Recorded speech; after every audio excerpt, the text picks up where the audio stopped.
Hola, mi nombre es Dulce Shigemi González Flores y el día de hoy voy a hacer la presentación sobre la historia de la gastronomía mexicana. Vamos a comenzar con la gastronomía prehispánica. Esta es la base de la gastronomía, ya que, bueno, en su momento uno de los alimentos más representativos era el maíz. Entre ellos teníamos como ejemplo las tortillas, los tamales, los tlacoyos, pozole, y también teníamos el chocolate, bueno, en este caso el cacao.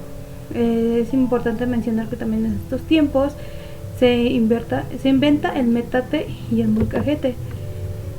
También tenemos que, bueno, algo representativo de esta época son los banquetes de Moctezuma, en los cuales son uno de los que impresionó muchísimo a los conquistadores. Después de eso llega la etapa virreinal, que es cuando los españoles comienzan a incorporar otros alimentos a los típicos que ya teníamos en estos momentos. Se le agrega, por ejemplo, el arroz, el trigo, la avena, el aceite de oliva, entre otros. También entre los animales tenemos cerdos, vacas, pollos. Algunos de ellos, como por ejemplo los pollos, llegan a reemplazar al guajolote. La cocina en el México colonial es cuando esta empieza a ser la mezcla entre las dos culturas, ya que por un lado tenemos los excesos y los platos abundantes, y por otro lado tenemos la cocina de los indígenas, que esta ya es un poquito más basada más en semillas.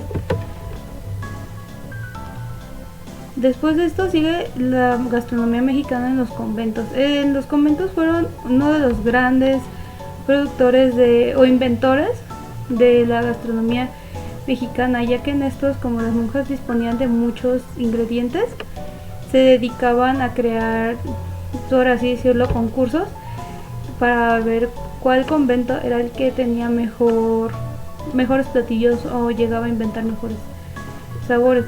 Un ejemplo de ellos fue el mole, y otro tenemos los chiles en nogada. Estos dos son ejemplos muy claros sobre este mestizaje culinario. Después de esto tenemos la evolución de la cocina mexicana en el siglo XIX y el siglo XX.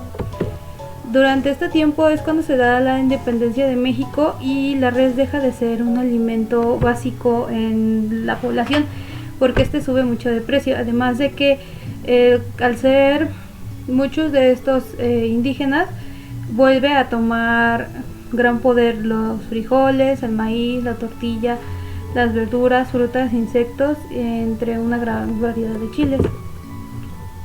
Aquí tenemos un claro ejemplo, tenemos imágenes. También después de que termina la independencia, sigue un periodo en el que se tiene que comenzar a realzar la gastronomía, y para esto llega el porfiriato. El porfiriato se representa un poco más porque es cuando llega la comida francesa en la clase alta. Entonces esta comienza a ser más popular que todavía los platillos que teníamos anteriormente. Entonces cuando empieza a haber una imitación de recetas francesas de aquí, o también se empiezan a combinar. Por ejemplo, en la panadería mexicana hay ciertas masas que estas son en realidad de Francia, pero en realidad se comienzan a ajustar aquí con los ingredientes que tenemos. Un ejemplo claro sería como el pastel de tres leches. También los extranjeros que comienzan a llegan con recetas, y estos recetarios se comienzan a aplicar en la gastronomía mexicana. De hecho, en estos tiempos es cuando se hizo el primer recetario envasado en comida mexicana.